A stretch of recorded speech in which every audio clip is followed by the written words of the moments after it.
Hey there, YouTube. Hey there, Facebook. Hey there, whoever you are and wherever you are.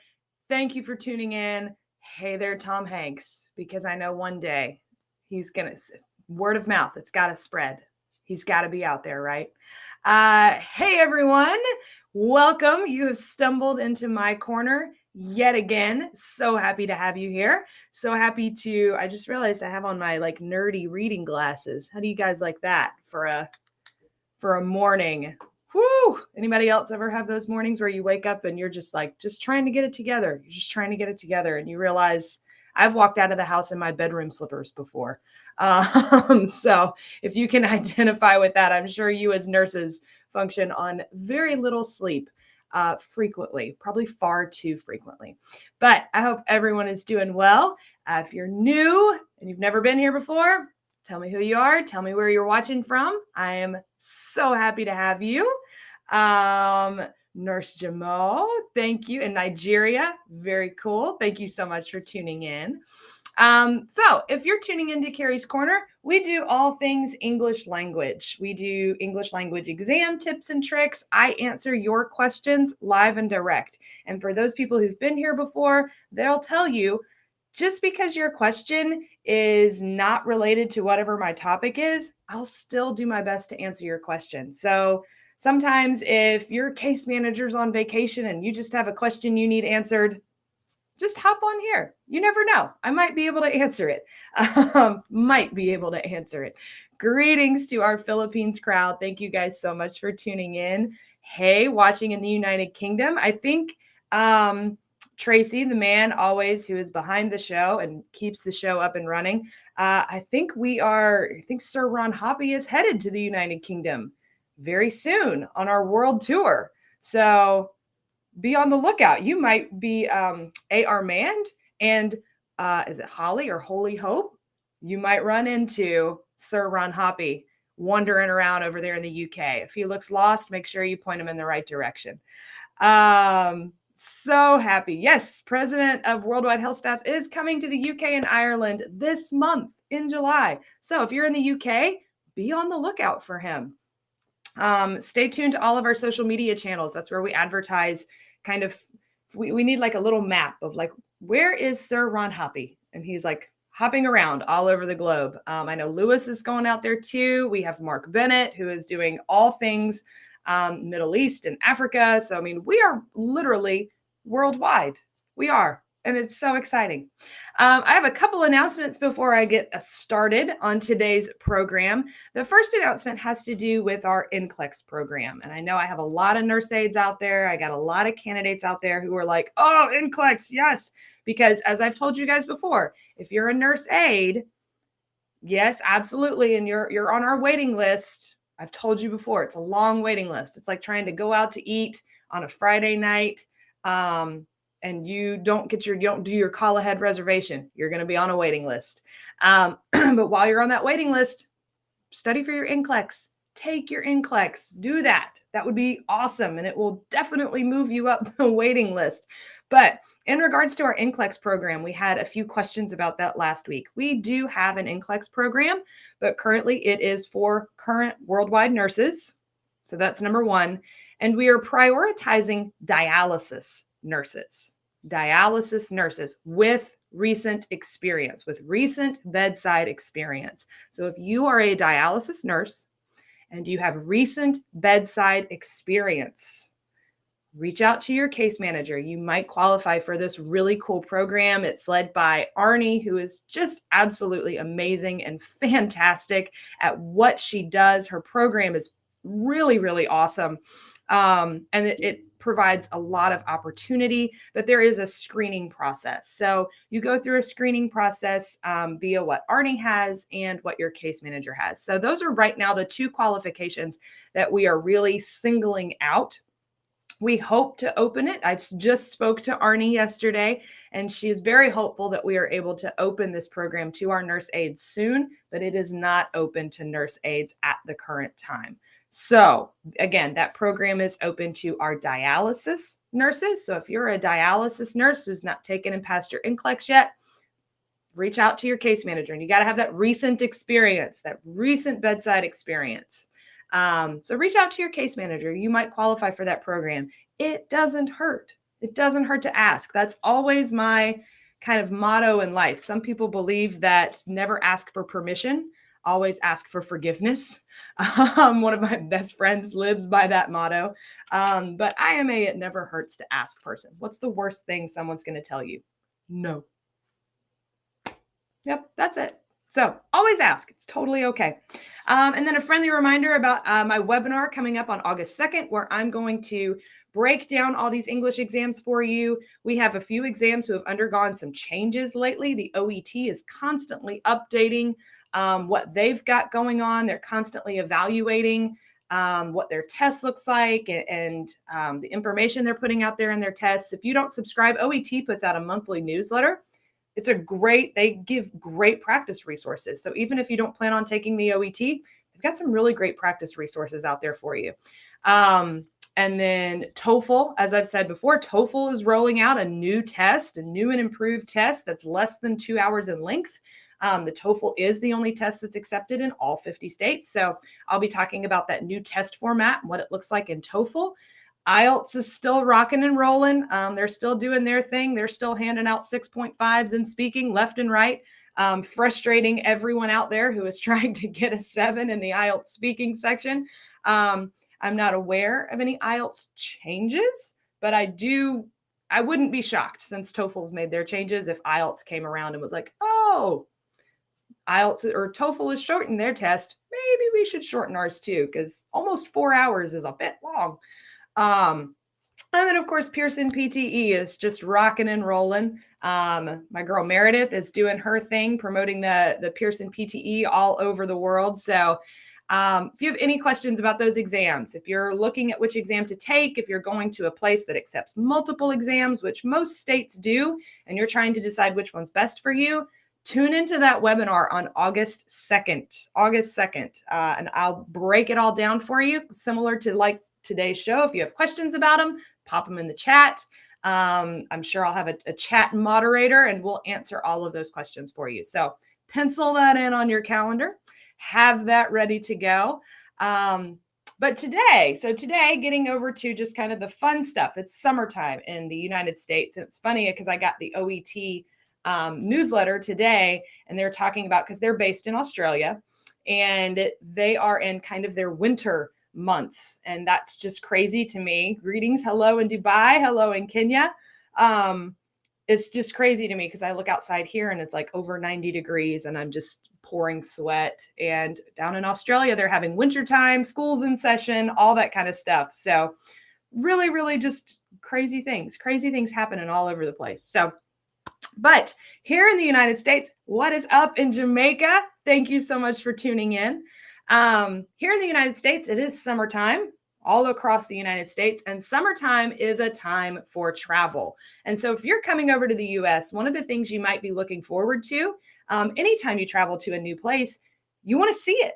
You want to see everything, right? I love to travel. I love to go see new places, and road trips aren't exactly, if you have small children, road trips might not be your favorite way of traveling, because we can, as a parent, you can always relate to that wonderful question, are we there yet?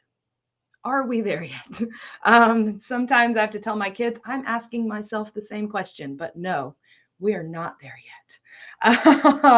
So I'm going to give you some tips and tricks about road trips in the United States. You have a heat warning in Canada today. What is a heat warning in Canada, though? What does that look like for you? I'm sure everybody would love to know, especially like in Kenya, Nigeria, where I'm sure it gets really hot too. I would love to know, what is a heat warning in Canada? How hot's it going to be, Ramon? I would love to hear that.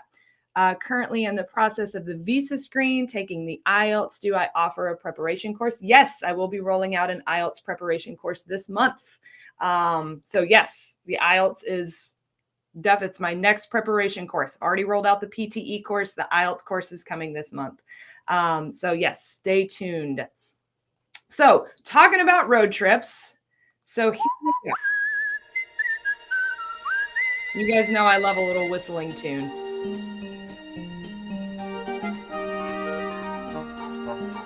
So road tripping in the United States. Let's go on this adventure. Looking at transportation. If you would like to, your process is now in the Department of Labor. Fantastic. That's awesome, Mario. So if you're taking a road trip in the United States, you have the option, if you have your own car, absolutely, you can take your own car. Some people don't like to put the miles on their own car, so they rent cars. Max temp of 32 and severity is moderate. That's 32 degrees Celsius, I am assuming. My husband could do that math. He could tell me what 32 degrees Celsius is in Fahrenheit. Here in the US, we do Fahrenheit. I know. We just haven't gotten on the train. We haven't gotten on the Celsius train.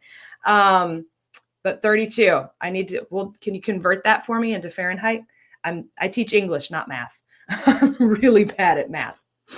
So talking about transportation, rental cars. If you choose to go a rental car route, that's going to cost you about $40 per day. Depends on what kind of car you want. They're going to offer you extra insurance. Yes, get the additional insurance, especially if you're going on a long road trip. Pay for that extra insurance. Totally worth it.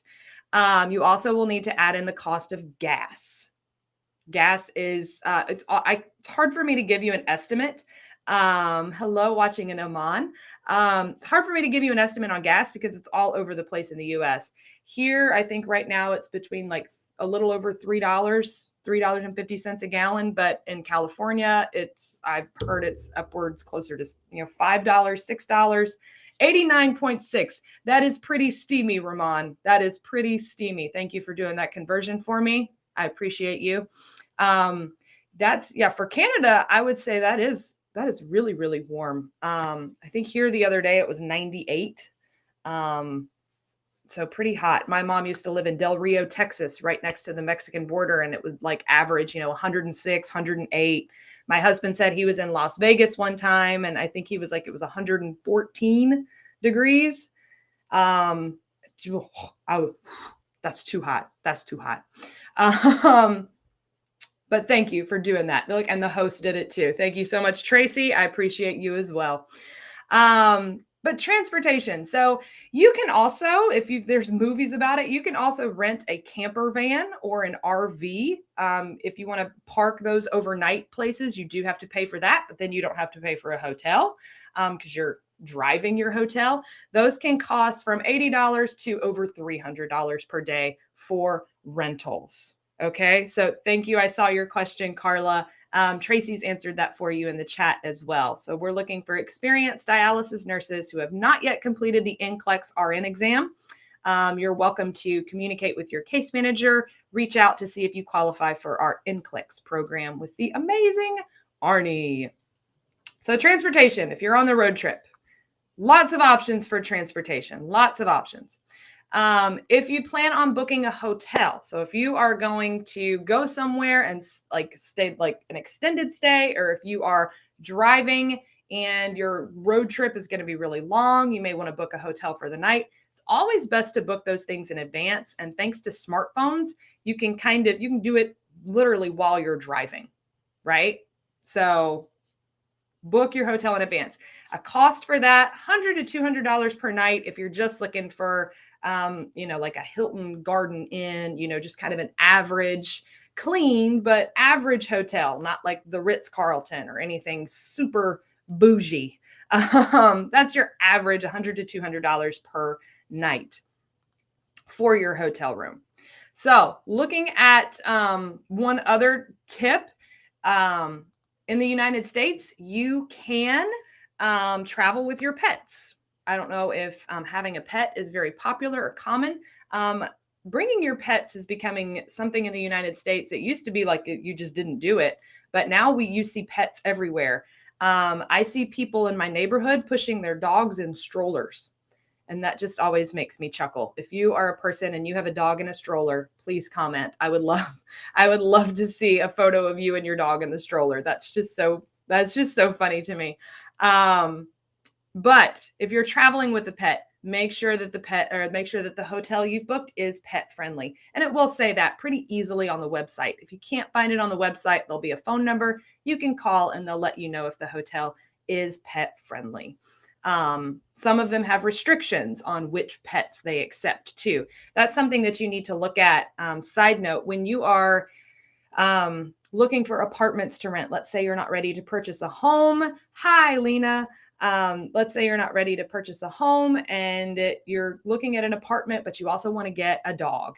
There are certain breeds that are restricted. We learned that the hard way. I have a Siberian Husky, and we got him when I was living in an apartment, and we started doing some research, and we found out that he was on the restricted breeds list. We can't figure out why. It could be because they shed so much, but we had to move because I was like, well, I'm not getting rid of my dog. That's not happening. So we moved to find a place that was more pet friendly. So if you're a pet person, or if you're coming to the United States and you're excited about getting a pet, make sure you check into all of those things prior to choosing where to go, where to stay, all of those fun things. I also have a very large dog that he pretty much requires a horse trailer to move him. He's a pretty big boy. So budgeting for your road trip. Know before you go. Things that you need to think about. Food. What is the cost of food? Where are you going to go? Where are you going to eat? All of those things. Entertainment. Is there something you want to do while you're there? Do you want to go to museums? Do you want to go to theme parks? Do you want to go to water parks? Do you want to go to state parks? Around here, we have a lot of lakes, and people will rent boats or jet skis to take out on the lake. All of those things are the things that you need to consider when budgeting for your trip. Gas. Obviously, I covered that a little bit, but you got to budget. You got to spend money on gas. Hotel, I gave you that information. Road snacks. I don't know how long you're going to be in the car, but especially if you're traveling with kids, you got to have some snacks for the car. Got to eat some snacks. And then car maintenance or rental. My husband and I always suggest, especially if you're taking your own car, go get it tuned up for before your trip. Go get your tires checked, your oil checked, all of those things. Always make sure your car is working properly before you go on a road trip.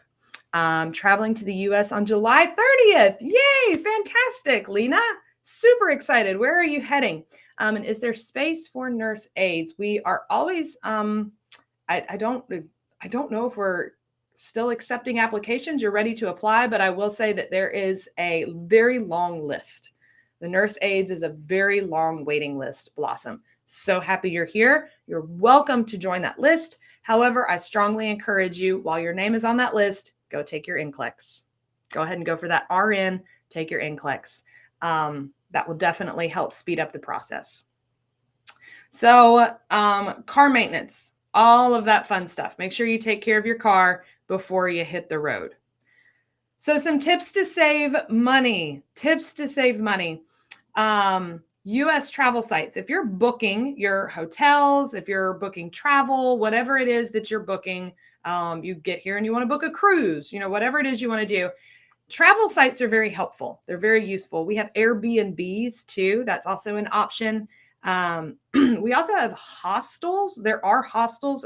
I've read something that said they're more popular on the East Coast than they are the West Coast. But I know hostels are very big everywhere else in the world, but they're not super big in the United States yet. So you're going to have more luck finding hotels than you would hostels. But Airbnbs are very big. Airbnb means like a bed and breakfast. So you can essentially like rent a house. Vrbo, VRBO, is another very popular if you want to rent a house. You don't want to stay in a hotel, you want to rent a house. So using those travel sites will definitely help you to find the best deal. Pack food. I've seen a lot of people do this. We have rest areas along the road, and a lot of people will just pack their own lunch, pack their own breakfast, their own dinner, and they stop and eat what they've packed. Because, for example, I have a family of 4. Eating at McDonald's would cost us around $35. So do that multiple times a day. And I don't know about you guys. I love McDonald's, but I don't want to eat it 3 times a day.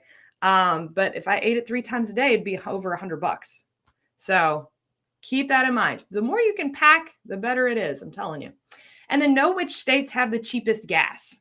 as you're driving, kind of calculate where you're going to get the cheapest gas. For example, when I drive to Florida, I know that South Carolina is going to be cheaper than Georgia. Georgia is going to be cheaper than Florida. So know your gas prices because it does vary state by state and it can vary greatly state by state. So make sure you plot those out before you head on. Oh, Lena, you're going to Northern Virginia. Fantastic. Going to Innova Fairfax. Northern Virginia is absolutely beautiful. Absolutely beautiful. I know you're going to love it. We can't wait to hear about your experience. So some common destination prices. I just picked kind of a top 3 things I think people want to see or places they want to go in the United States. And these prices, I'm telling you what, they hit me in the face. I was like, are you kidding? It's crazy how expensive things are. Disney, if you just want to go to a park, you don't want to stay on the property or anything like that, but you just want to go to a park, it's $109 for one person to get in. One person. The average cost for a 4-day vacation for a family of 4. Now, keep in mind, this is average. So you can go a little cheaper, but you can also go more expensive. But the average cost for a family of 4 for 4 days at Disney World is $6,320. Let that sink in. That just baffles me. That's crazy, but people go. People love Disney. New York City. If you want to go to New York City, a Broadway show will run you on average $130. That's going to vary depending on where you want to sit. But 2 people for 1 week going to New York City, staying in New York City, average cost is $4,429 for New York. Now, keep in mind, this is not cost to get there. This is just cost to be there and stay there. So you're also going to have to add in how much it costs to get there. Yellowstone National Park. I just picked the biggest national park. The average cost for a family of 4 to go to Yellowstone National Park, I think I did 5 days, was $5,441. So there are definitely cheaper destinations that you can go to. All over the United States. You guys know this. You guys travel, I'm sure. You guys take road trips. But I just wanted to give you an overview of 3 popular destinations in the United States, just so you could see how much those things cost. Because I'm sure, like I said, once you get here, you're not just, I'm sure Lena is not just going to want to stay in Northern Virginia the whole time she lives in the United States. She's probably going to want to go check out a few things once she gets here. So she's in Northern Virginia. She's going to be close to Washington, D.C. That's our nation's capital. There's a lot to see in D.C.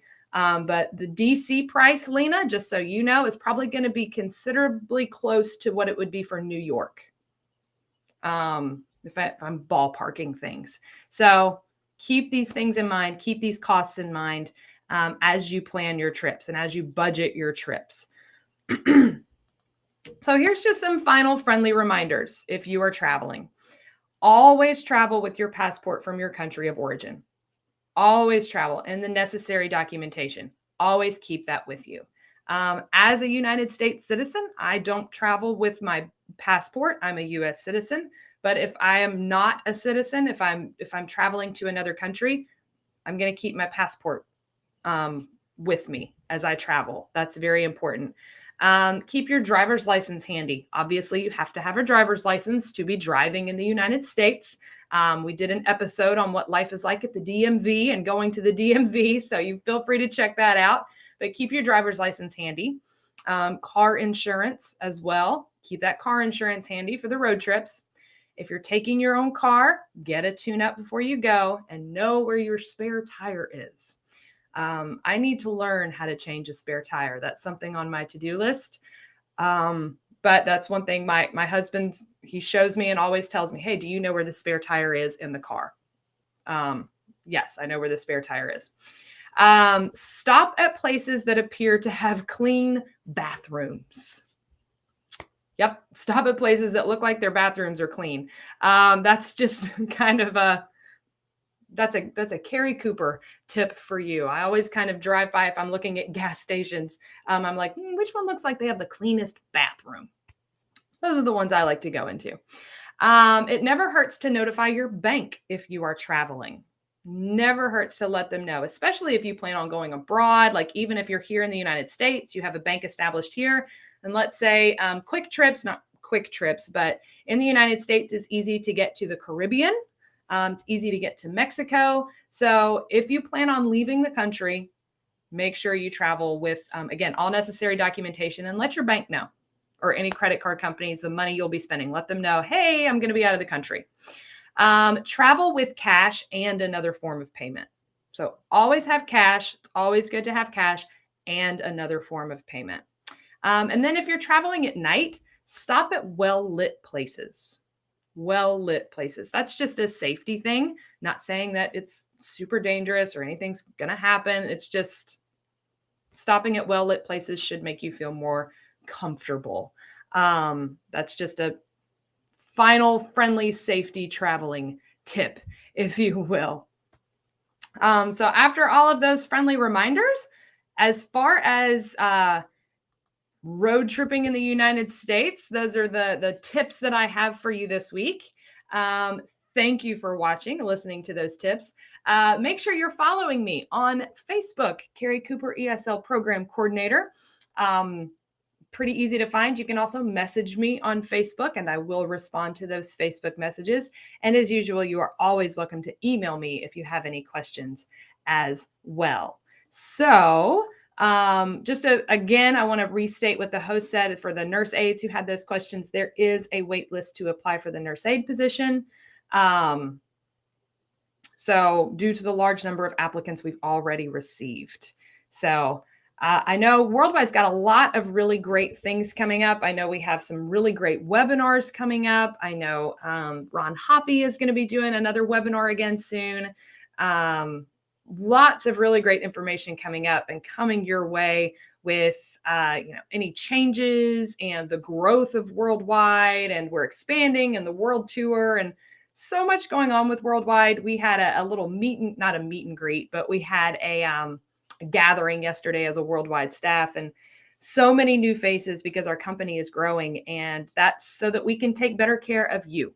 We want to take great care of you and provide you guys with the best service and the best resources and tools to make sure you can get over here to the United States as quickly and seamlessly as possible. So thank you so much for tuning in. I am so excited that you were here today. I'm so thankful that you watched. Again, if you have questions, follow me on Facebook, send me a message. You can send me an email. You can email your case manager. So many ways to get in contact with us at Worldwide. But that's all I have for you today. So one final thank you for stumbling into my corner. But as a friendly reminder, don't face the corner, face the world with Worldwide. Have a great weekend.